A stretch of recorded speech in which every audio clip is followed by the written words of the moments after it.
Alright, what's going on, y'all, man? Time to talk about the AP poll. It's officially released, the final AP Top 25 poll of the season of 2024, man. At number one, Ohio State. Now, I already know, man, some of y'all gonna say they had a dream team, they had a super team, they had Travion Henderson, they had Quishon Judkins, right? They had Jeremiah Smith, Emeka Ibuka, Carnell Tate, Will Howard. I understand, man, but it's still historic to be able to do this. Most wins against, I think it was top 25 opponents this past year. And even alone, this is who they were to beat. They beat number 2, number 3, number 4, number 5, number 9, and number 10 teams in the country, man. That's how you get it done if you are the Buckeyes, beating all the top 10 opponents. You know what I'm saying? And being able to, win, and being able to rebound, obviously, after everything with Michigan. And obviously, it's an important game. I thought Scott Van Pelt brought up a great point. It shouldn't be the only thing, right? What matters is winning a national championship. Yes, the rivalry is very important. It's one of the best ones in this history of sports, I think, especially college football. But nonetheless, man, it still should matter, winning a national championship. That's what it's about, winning your conference. And unless Ohio State was still able to do that, they won when it mattered most. Oregon ended up winning the Big Ten. But look, they didn't win a title, right? Ohio State did, so much respect to them. All right, next up, Notre Dame. Obviously, not really surprised there. You're usually going to finish at the top if you make it to the national championship game.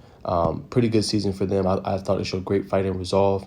Just came up a little bit short. You know what I'm saying? Couldn't get the stop again. I like being aggressive there, but I would have ran man to one side, zone to another side, right? I would have zoned up Emeka Ibuka in the inside, and then I would have doubled and had a safety help over top with Chelsea or Gray. Against Smith. I wouldn't have left him open. But nonetheless, man, great season for Notre Dame. Made it that far. Riley Leonard looked pretty good, in my humble opinion. 2 touchdowns, 2 to Jaden Greathouse. Notre Dame has the makers to be a good team. It's just finishing out, getting a couple more weapons in there. They could be dangerous. Now, the surprise for most people is going to be Oregon at number 3. Obviously, when you look at Oregon and everything they were able to do this year, I think a lot of people, and I think when they did this part, it was like, hey, they were still 13-0. They won the Big Ten. They lost to Ohio State, who was obviously, they won it all, was one of the best teams in the country. So I think that's why they put Oregon so high, because I think they feel like if it wasn't Ohio State they faced in that quarterfinal round, they probably would have went to the state title game. So I'll probably have to fix that, obviously, with college football and things like that. Next up, number 4 is Texas. I 100% agree with that. I thought it was one of the best teams in the country this year. How they shut down Jeremiah Smith in that passing attack for the most part. Really show how outstanding they were, man. So I'm going to lose some guys, right? Andrew Makuba, several other guys, but all Coach Sark needs, they just need to finish, right? That's the biggest thing with Texas and the Longhorns. Can they finish? You know what I'm saying, going forward. And it's going to be a relatively young offensive line next year from what I've heard. Losing a lot of veterans and guys that's going to go on to the NFL. So we'll see how early on, if they have early season struggles because of a new offensive line and the chemistry and everything, that'll be a telltale sign to watch for the Longhorns next year. Now, Penn State obviously finished top 5. I don't disagree. They lost to Notre Dame in the semis as well. I think they have a really good team coming back with Coach Franklin. All it's going to be about is replacing some of that production. You got to get some wide receivers. You obviously lost one in the portal. Tyler Warren's going to the NFL. How do you replace his production? But you do bring back Drew Aller, you bring back Katron Allen, and you bring back Nick Singleton and a couple key defensive pieces. Now it's getting some of those young guys to step up and be ready for you, and whoever you can get in that portal. Now I think winter portal is going to close here pretty soon, but spring portal will be very important for the Nittany Lions. Next up, Georgia.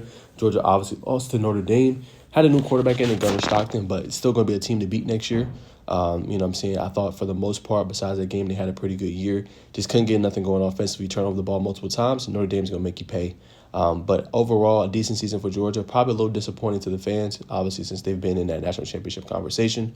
But now it's just building off of this season and being able to find those key pieces to complement your quarterback and getting that running game back on track. Next up, Arizona State. Really good year. 7. They did have a good run. I probably would have put them at number 8. I like Boise State. What they were able to do this year. I know they lost to Penn State. Arizona State going forward, they did finish the season strong, so I do give them that. I know that's what they did this off of, not projections for next year. They did give Texas a really good game and went into double overtime, so give them credit for that. Cam Scatterbo was phenomenal this year. Sam Leavitt, obviously going to be the returner next year. Be interesting to see what they start the season at, especially not having Scatterbo anymore.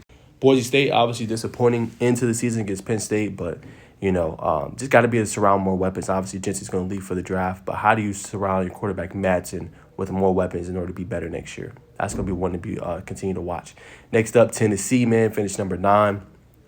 I thought a pretty good ranking for them. Lost to Ohio State. I think the committee or the writers at AP took that into consideration, especially with them winning the national championship. Makes a lot of sense, man. They're going to have to figure out their offense a little bit, the downfield throws, different things like that. But they got Nico, Mike Matthews expected to take a step forward. They should be a better team next year. Next up, you obviously got Indiana, the Hoosiers. Obviously, they lost first round, ended up losing to Notre Dame. Got to figure some things out, especially the quarterback position. How do you build on having success as a program for the first time in a long time? I think they got the right coach in place. Just how do you build off this past year?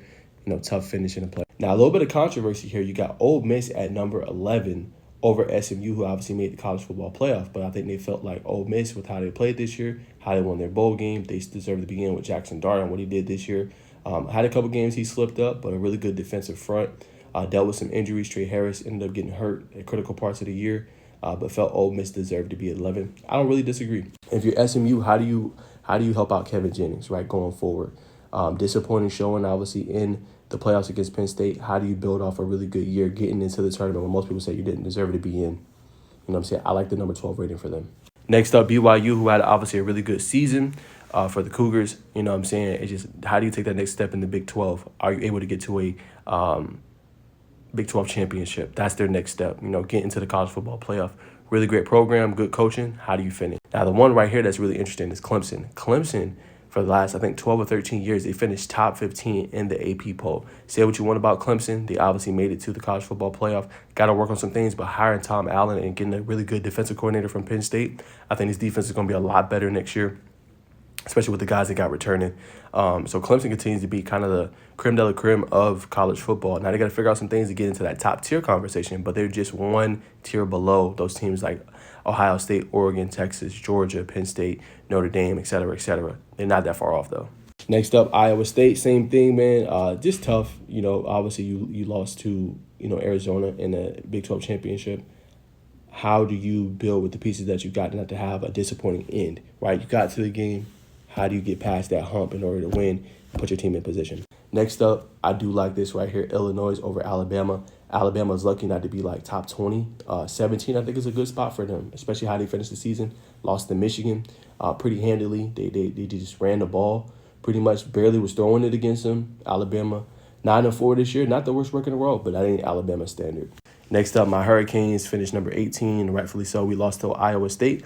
I agree they should be ranked above us. Cam Ward went out, obviously, after halftime. How do we build with Carson Beck going forward? I agree with the number 18 finish for the season. Next up, South Carolina.